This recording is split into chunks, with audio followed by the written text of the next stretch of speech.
This is the Giraffes Don't Eat Steak podcast, a show that brings you marketing stories, tips, hints, and much more. A treat for those who want to succeed in business or marketers who just want to learn. Hello, Alex. Hello, how are you doing? I'm good. I'm so sorry I was a bit late. I'm just got my head stuck in this document I have to submit on the carbon literacy project. Carbon literacy. Carbon I mean, literacy. you can spell carbon, can't you? Yeah. What's that about? Well, I'm passionate about sustainability. We both went on an mission to save the oceans. That was kind of our thing, is we're going to help remove plastic from the ocean, but it's so much bigger than that. So I went and I did this course on carbon literacy to try and reduce the business CO2 levels. But for the accreditation, I have to submit and commit to some actions that as a business we're going to take to actually make a difference. And the difficulty is they have to be impactful. So you can't say, I'm going to change all my lamps to LED, or I'm going to stop buying notebooks, which actually, if they saw the number of notebooks in my office, that may be a good one for me. It's got to be really, really impactful, that's where my head's buzzing around what's impactful. Like possibly making big changes to your life that you might not particularly want to do. Yeah, I guess so. But, this is where your values come into play. Like, how serious are you about sustainability? How seriously do you want to take this? Because you can go, I will not work with any single supplier who is not taking sustainability seriously, right? And they have to show me that. And if they can't, then I'm going to say no, thank you. But then as a business, especially a small business, like, where does that leave you? Do you have options? Are you going to be paying more for everything else? Because unfortunately, there's a trend now where people with a sustainability tag are just upping their prices, right? They just, it seems to be more expensive to be good for the planet. But yeah, so it's thinking about where we stand as a business and how we want to make an impact. It's fascinating, really fascinating. Yeah, it is. And I mean, it's a good point what you're saying about kind of taking it seriously in the business, because I mean, I think we touched on greenwashing in our last episode a little bit. I think we did, or maybe that's just another conversation I had with you. I can't remember. But there are a lot of businesses that talk about it but don't really do anything about. Oh yeah, because we talked about the Virgin advert, didn't we? Yeah, and the tree and the planted tree schemes. Yeah, and then businesses are not really are not really following through on it, and it just causes trust issues. But it isn't just the initiative that they're doing, right? So let's say for every client we get, we plant a tree. It kind of goes deeper than that into every aspect of your business. And I mean, a lot of businesses they like to fly, for example, to other parts of the world or the country to conduct business. But, is it necessary? Or just nice. Or just nice, yeah. I mean, when I measured my carbon footprint, obviously my biggest usage is my flights to South Africa. It's by far my biggest carbon problem, but I like it. It's really hard to say, well, I'm never going to fly to South Africa again. You have to go on a motorbike. Or a boat. A boat works. Boats are lower. So it's really difficult. And then, I mean, you mentioned avocados in the UK. They're obviously flown here, right? I love avocados. Like, am I going to say, all right, I'm never going to eat an avocado again? Oh, yeah. So this is the problem, right? Is you need to make hard decisions if you're serious about it. It's not. This is why I feel people kind of wash their hands with climate change actions because they'd rather someone else make the decision for them, if you know what I mean. Like, rather there's a law banning avocados, then there's me choosing not to eat avocados. No, exactly. It's much easier to accept that there's no avocado. There's much easier to not get an avocado because there are no avocados because of the law than you saying being in front of the avocado aisle in the supermarket and saying, no, I'm gonna take the apple instead. It was grown in Sussex. Oh, I saw they're now doing guacamole made with peas so that you don't have to use avocado. I can't think of anything more sad in my life. This is not the same. That is not the same. Yeah, I do think that's why people struggle with it, because it's like for me, not flying to South Africa is hectic, right? Like it's hectic. It's business for me. It's pleasure for me. It's personal because there's family. Like it's got so much. It's my holiday for my kids. It's got so much in there.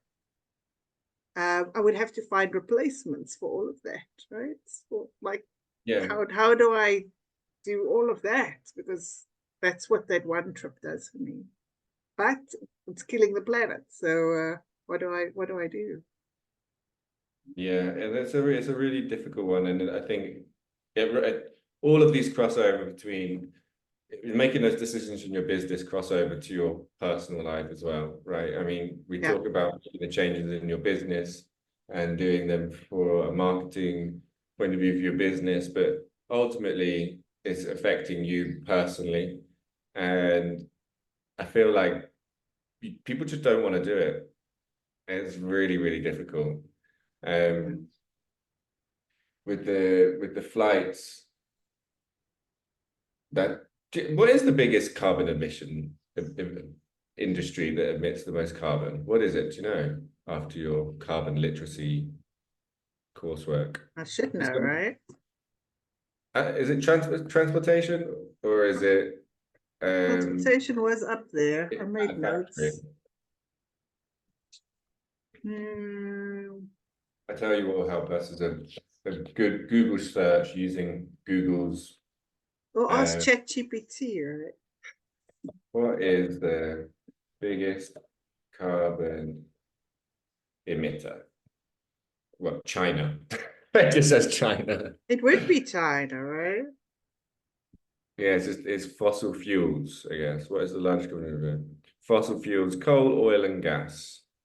Yeah. So I guess it's just the burning and the created the gathering of it. Yeah. But in terms of your business, there are lots of things. So I think if you're doing an audit of your business, of how you can reduce your CO2 emissions within your business, and you're looking at, like you're talking about flights or your travel or what you're using in the office or your suppliers, are they also environmentally conscious? Yeah. And I think you mentioned before about something like Microsoft. If you're using Microsoft or we all use Google, there are actually alternatives to those that are a lot more environmentally conscious. For example, Google, there are other search engines, and search engines use a lot of energy and carbon because they've got massive storage units in some crazy part of the world that are burning a ridiculous amount of using a ridiculous amount of energy. There are other alternatives. For example, I think it's called Escocia, which is a search engine that plants trees for every 10 searches you do or something like that, and the profits go into planting trees rather than going into pockets. Apparently, that's what I'd say. But I think there are other alternatives where we think, oh, I couldn't possibly. We kind of get stuck thinking that Google is the only option or Microsoft is the only option, but there are other things that I think businesses can do to or other spaces that they can use to as alternatives that may not be perfect, but could be better. Yes. I guess I'm the skeptic, because better based on what? If you run, if Google AdWords are your marketing tool of choice, your clients are all on using Google, it's all very well to say, okay, when I do a search, I'm going to use something else. But actually, if my clients are not there, and they don't have an as powerful AdWords option, and then I have no business. So it's really hard, I think, Alex. Well, it's not as black and white as, oh, look, here's an alternative to Google, let's all move, right? It's not that easy. Well, exactly. This is you're highlighting the exact problem with the challenges around sustainability. There's your personal side, which is, no, but I like avocados, and then there's a business side saying, well, no, this is way more profitable for us. Yeah, it's really, well, if it was easy, we wouldn't have this problem, right? We'd be sorted, and everything would be wonderful, and everyone would be happy. But it's hard. It's really hard. But do you know anything? I know that the government passed a law in there a year or two ago about businesses becoming net zero, like large businesses, banks, things like that. Do you think that's going to happen, or do you think there's going to be fudging of the numbers? I mean, it's a pity we have to resort to regulation, but I think especially the bigger businesses, it's definitely becoming more transparent about what they're putting in their reports. They can get audited every time. There's big fines that are coming. So I think it has to be real. It's going to get to a place where you're going to be really stupid if you fudge it, because but what do you mean will be regulations? Sorry? What do you mean it's a pity that it's come to having to use regulations? I don't know. I guess I believe in the nice guy concept. We should be doing it because it's the right thing to do, not because the law tells us to do it, right? Like in my beautiful utopia world where everyone is doing the right thing for the planet and caring about everyone else, and nobody is trying to rip anyone else off or anything. We do things for the right reason, not because. Well, I have to give you a virtual slap because wake up. Oh, I know. I like my utopia. I'm going to hold on to it. It's beautiful. It's lovely on my side of the fence, Alex. It's beautiful. Yeah. Well, I think regulations are, I don't know. Regulations are good, I feel. I'm a fan of regulations. I think they're quite important to keep everybody in line, especially, by the way, living in a country that doesn't really have any regulations. You really appreciate the regulations that you do have in other countries. But let's talk avocados, right? Here's the example. So let's say there was a law banning avocados from the UK because they have to be flown here. So unless they're grown here, we're not going to fly any avocados in. Okay, that's the law. You know what? The underground avocado movement would flourish. It would flourish. There's going to be some guy that's going to ship some avocados secretly in a locker somewhere on a ship and start selling it underground. It'll be, so it's not really solving the problem, is it? Well, I mean, the other thing on that, which you just reminded me of, is if we stop bringing in avocados, the state stops bringing in avocados, then what's going to happen to the communities that live and thrive off growing avocados? For example, Colombia, where I live, there would be millions of people that would be out of work. So then there's so you have the ethical side of sustainability, like, oh, should you be eating avocados from across the world? You say, well, this has been happening for years and years and years now, and communities and civilizations are built on these things.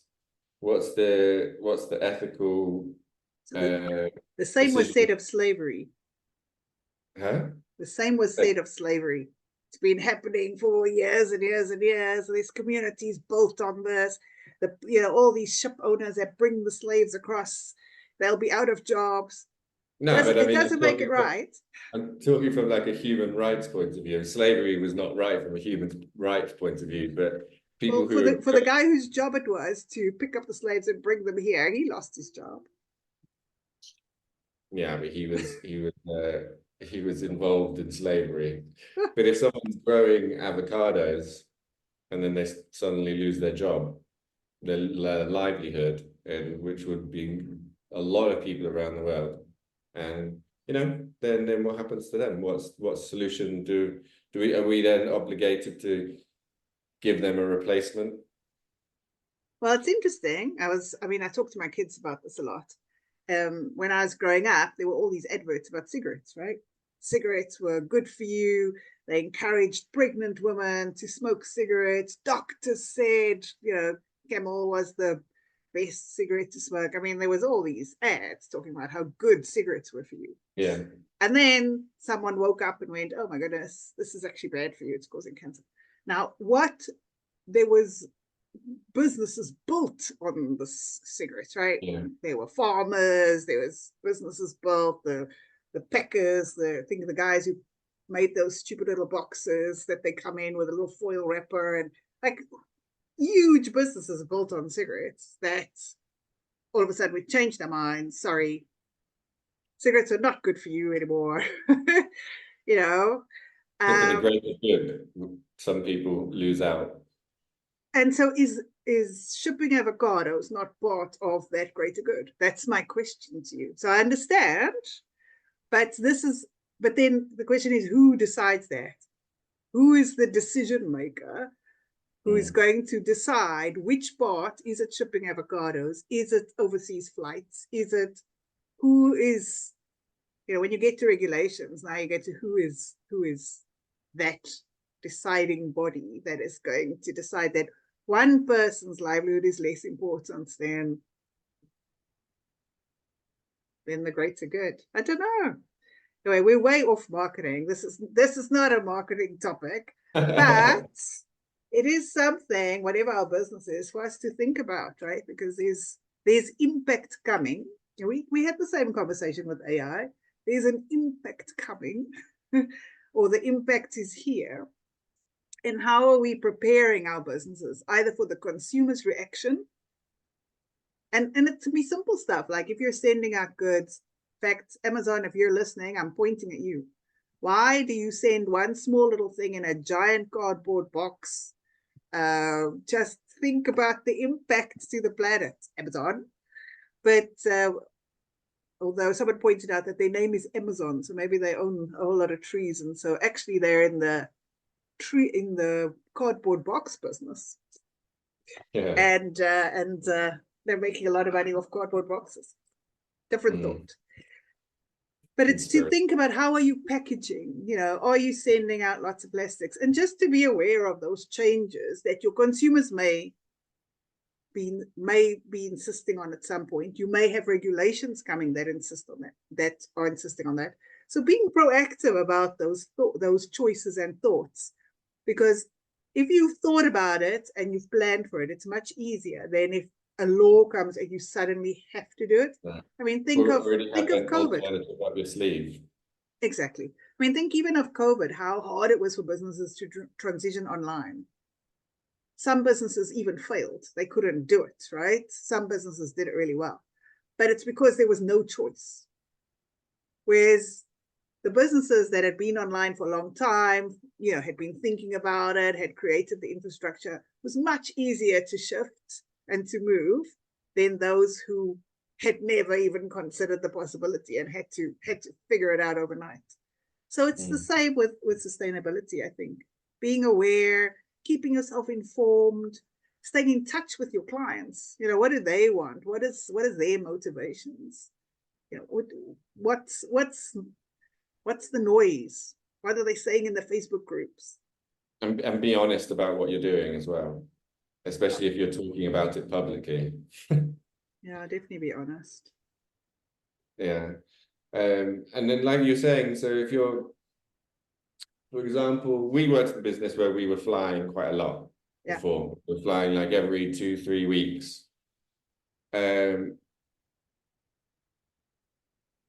You know, the question is like, was it really, really, really, really, really necessary?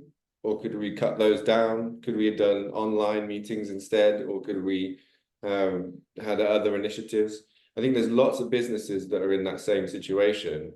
I think, you know, you can't really beat being in person sometimes, you know, sometimes it's essential, but there is, I think, you know, a happy medium that you can make at least. And if you were flying 4 times a month, flying 2 times a month is way better than flying 4 times a month. And it makes a big impact if you actually look at the actual impact of your carbon footprint. It's huge. Yeah. And your costs as well. Absolutely. And then other things. So I think I shared this already. We installed solar panels on our roof, and I work from home. Did I not tell you? No. Oh, yes, we did. But it's fascinating because now we've got a little app on my phone, and I can see, oh, it's fine. We're generating enough power from the sun that's running our entire house. We're not taking anything from the grid. Or so the way we've done things in our house has changed. Like, we don't run the washing machine at night anymore. The washing machine only gets run in the daytime because then the sun is running it, right? Wait, what kind of crazy person runs a washing machine at night anyway? It was me. Why? Why is that crazy? Because you should be sleeping. Well, that's why it's running while you're sleeping. Yeah, it makes noise, and then it stops, and then the wet clothes stay in the washing machine. I don't know. It's like white noise. It's wonderful. It rocks me to sleep. But we don't do that anymore. Now everything happens in the daytime, and it's so even just awareness, simple things like that, like an app on my phone now that makes us aware, which means we're talking about it as a family, and we're going, it's 8 o'clock at night, like, why is our power so high? Someone is making popcorn in the microwave. No, stop making popcorn in the microwave at 8. I think that's pretty cool. So how much of your electricity or your power, your energy in your house is powered by the solar panels? Well, so far, because it's summer, we're at almost 90% self-generated. That's lovely. I know, right? I mean, I hate to think of winter. That's going to be fun to see the change. But summer, we've been great, and it's been really fascinating watching. And yeah, we've changed our behaviors to match. Sort of don't do it this way, do it that way, etc. It's been interesting, you know. I think that's really cool. Yeah, I'm liking it. I know it's just more stuff on my phone, more apps to watch. But more energy being used by your phone. But being aware, I didn't even think about that. I'd never even thought about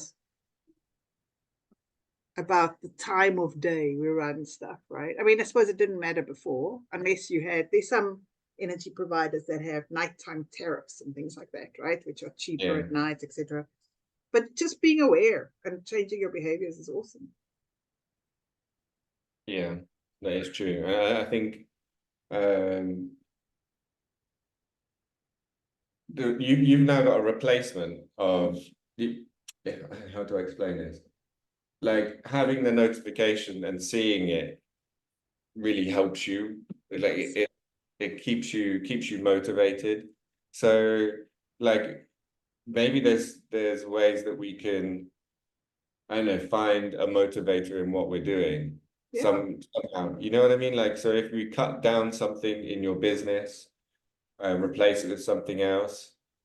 Let's just use the example of the web browser, going from Google to a more sustainable one. If the more sustainable one is saying, like, once you've done a few searches, go like a notification, bing, you just planted a tree, like those kind of motivators that keep you going and take your mind off maybe the parts that you're missing from the previous No, exactly. Just supplier, for example. overcoming some of the loss, right?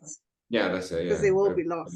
And So then I think even as businesses, which coffee shops are there that offer, that you can bring your own refill thing in, so you don't have the takeaway cups anymore? All that kind of stuff is lovely.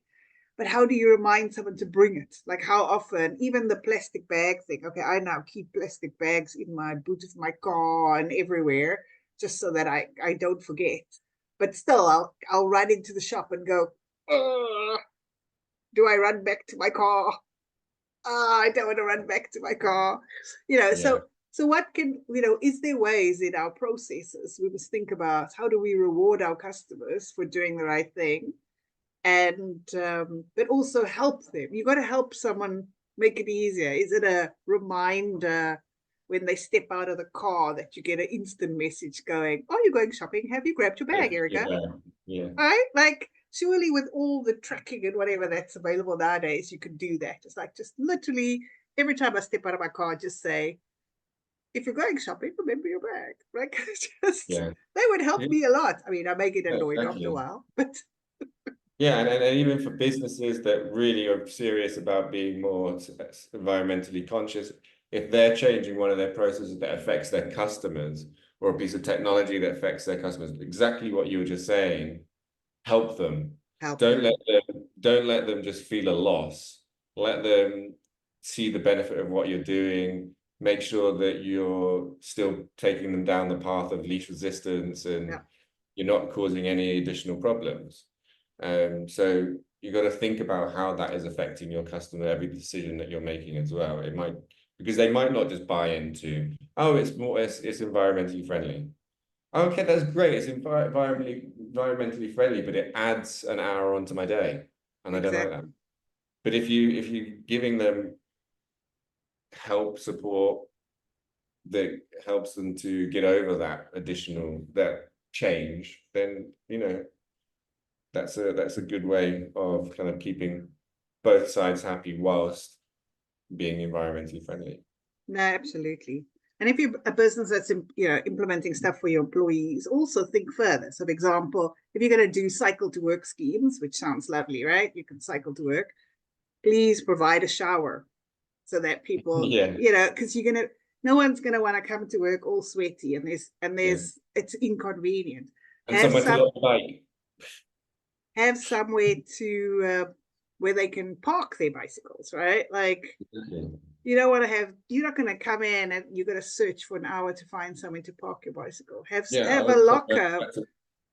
Yeah, because I was somewhere when we cycled in, but we had to carry it up the stairs, and the stairs was like 4 flights. There's like cycled 45 minutes. I'm honestly sweating a lot, and I'm tired already. I don't want to carry it up 4 flights of stairs. It's much easier just getting on the train. Exactly, right? So to think through the entire journey and say, well, how do we make this easy so that people will do it? Because it's all very well saying, oh, look at us, we're a wonderful employer, we have a cycle to work scheme, but no one's going to use it because there's no showers, there's nowhere to park your bicycle, there's no locker to stick your helmet or whatever in. So, it's going to stand on your desk and look messy. And so if you're a lady, you're going to want somewhere to put your high heel shoes because you want to change when you come back. Like, so who's going to do it, right? So then, but you, on your website, you're going to say, wonderful employer, look at us, we've got a cycle to work scheme. It's meaningless. Yeah. And then, to assume that everyone can ride a bicycle, I think is also a mistake. I can't ride a bicycle. So I may want to, but maybe you need to think of adult training sessions on helping me ride a bicycle, because I don't know how. So I would need a little bit of support.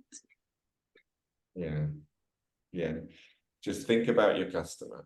And your customer is also your employees and the ones who buy your product. Keep them in mind with every change that you make, because changes can we make changes all the time. It's something we don't think about the effects it has, and often there are effects that you haven't thought of. Maybe like your example of the shower might not be that obvious to somebody. Yeah, Now we need to put a shower in. absolutely. And even so, the other impact I was thinking about is events. How often do you go to these events? And I mean, I love freebies, right? So I love going to these events and getting all the freebies. But a lot of people are doing lots and lots of freebies that end up in landfill.